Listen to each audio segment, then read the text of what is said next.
Hello, আমি সেজুতি। আমি সৌভিক। আমরা ধুরন্ধর দ্য রিভেঞ্জ মুভিটি আজকে দেখলাম। নবীনাথ। হ্যাঁ, এবং সেটা রিভিউ নিয়ে চলে এলাম। মুভিটি মোটামুটি 4 ঘন্টার একটি মুভি এবং এর কাস্টে রয়েছে রণবীর সিং, আর মাধবন, সঞ্জয় দত্ত, অর্জুন রামপাল।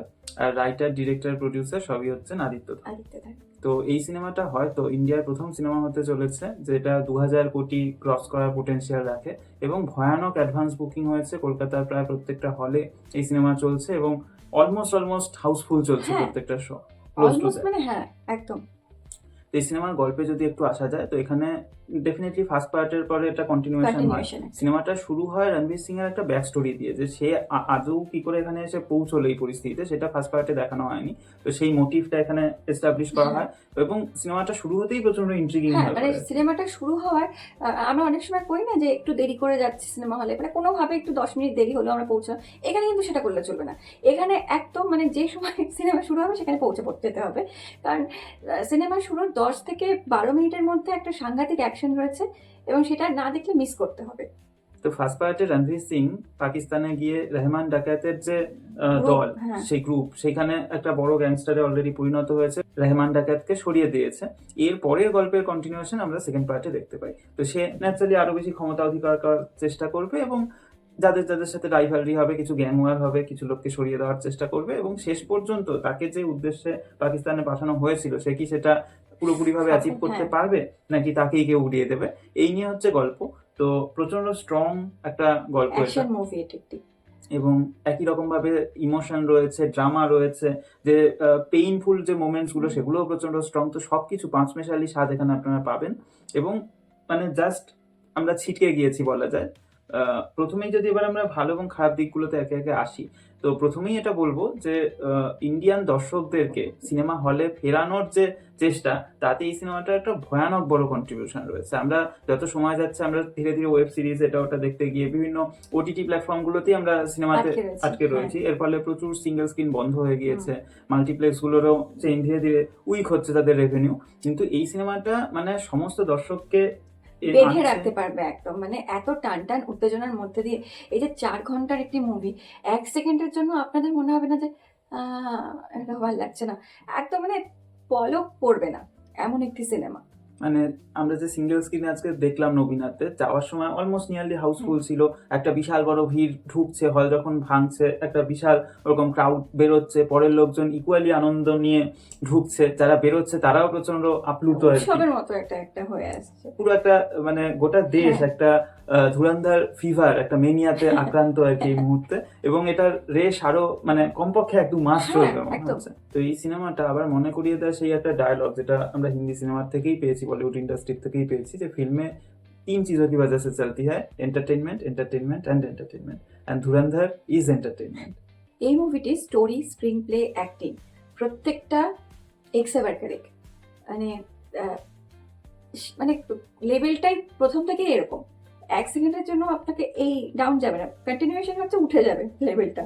যাই হোক, তো আমরা যদি রণবীর সিং এর অভিনয় নিয়ে বলি, মানে বলার তো জায়গায় নেই সত্যি কথা বলতে, মানে ফাটিয়ে দিয়েছে ভাই অভিনয়, মানে সাংঘাতিক একটি অভিনয়, অ্যাকশন ফিল্মে সাংঘাতিক একটা।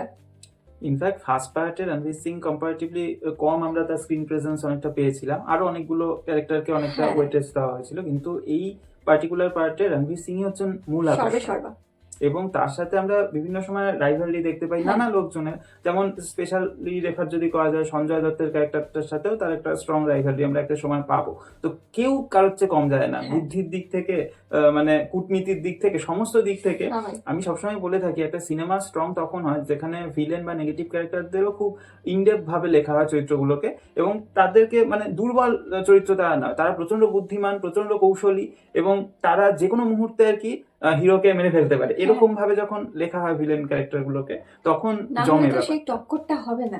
তো সেই জিনিসটা এখানে আমরা হয়েছে, এবং বারবার প্রত্যেকটা প্রচুর ক্যারেক্টারের মধ্যে আমরা এই সংঘর্ষ একের পর এক দেখতে পাবো আর কি। তো কোনো রাগঢাক ব্যাপার নেই, একদম ধুমধাম একে তাকে মারটার ব্যাপার হবে আর কি।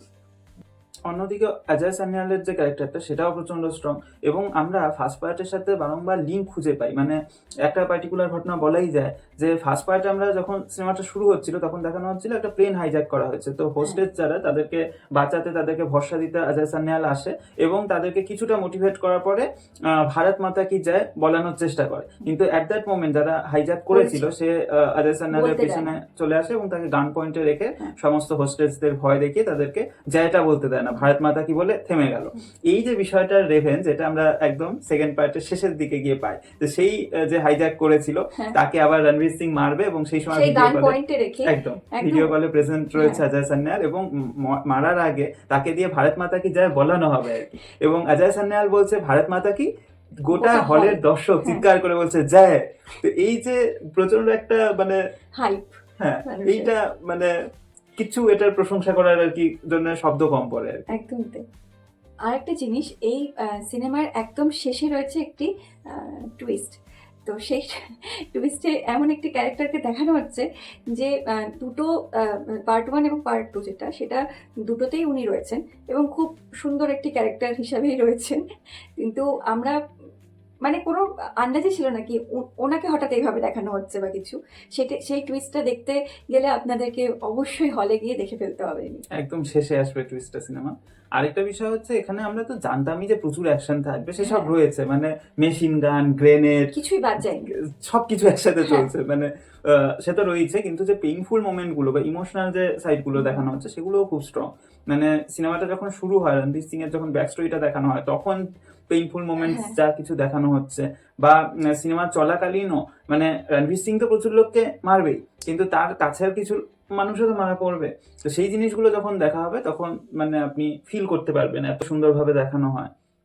তো এই সিনেমা সম্পর্কে অলমোস্ট সবটাই আমাদের ভালো দিকই ছিল, আমরা প্রচন্ড এন্টারটেইনড হয়েছি, থ্রিলড হয়েছি, আমরা জাস্ট 4 ঘন্টা আমাদের জীবনের খুব আনন্দের সাথে কাটিয়ে এসেছি আর কি। তো এবারে যদি খারাপ দিকে আসা যায়, খারাপ দিক খুব খুব কম, তবু যে আমরা ফর কমপ্লিশন বলতেই হয় এই বিষয়গুলো।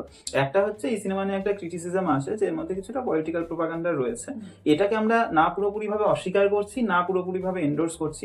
ঘটনাটা হচ্ছে যে এটা কিন্তু কেরালা স্টোরি 2 এর মতো বা কেরালা স্টোরি টাইপের কোনো প্রোপাগান্ডা ফিল্ম নয়।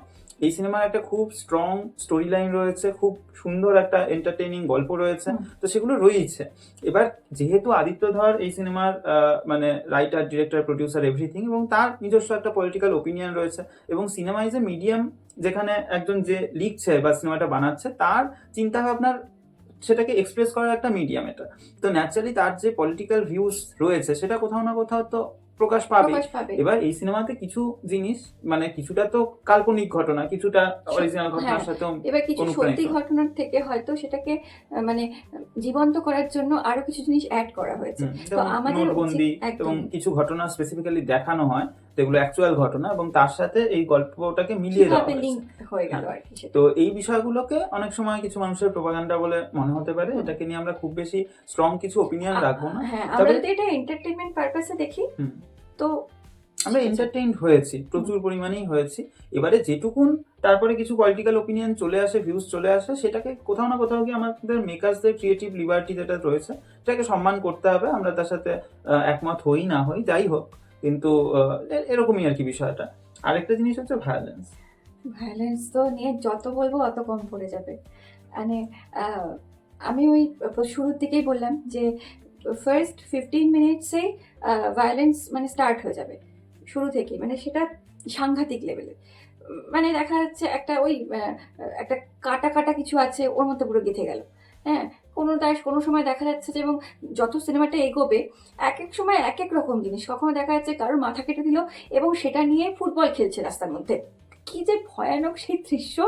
হ্যাঁ, এবং তারপরে আরো আছে, তারপরে কেরোসিনের ট্যাঙ্কের মধ্যে ঢুকিয়ে দিল, তাও আবার পা কেটে ঢুকিয়ে সেখানে আগুন জ্বালিয়ে দিল। মানে একটা মানুষকে যে অলরেডি আধমরা, তাকে মারার জন্য একদম 4-5খানা কেরোসিনের ট্যাঙ্কার উড়িয়ে দেওয়া, এটা তো মানে ইরানের সাথে যুদ্ধ যেভাবে হচ্ছে সেরকমই ঘটনার পরিচয়, আর কি এতটা পলিউশন করাটা উচিত হয়নি। তো এই সিনেমার ভায়োলেন্স দেখে একটা কথা মনে পড়ে যে হলিউডের একটা ফেমাস সিরিজ রয়েছে, সেটা হচ্ছে ফাইনাল ডেস্টিনেশন। তো সেখানে মানে যেরকম অদ্ভুত ভাবে মানুষ মারা পড়তে পারে, তো এই সিনেমার এই ডেথ সিকোয়েন্সেস গুলো কোথাও না কোথাও তার দ্বারা অনুপ্রাণিত আর কি। তো এই আমাদের মোটামুটি এই সিনেমা সম্পর্কে বক্তব্য ছিল। আপনারা অবশ্যই অবশ্যই দেখুন, এটা এনজয় করুন। এই সিনেমা কিন্তু হল ছাড়া বাড়িতে বসে দেখার সিনেমা নয়, একদমই না, তো একদম হলে যান এবং সবাই মিলে enjoy দেখুন। করুন।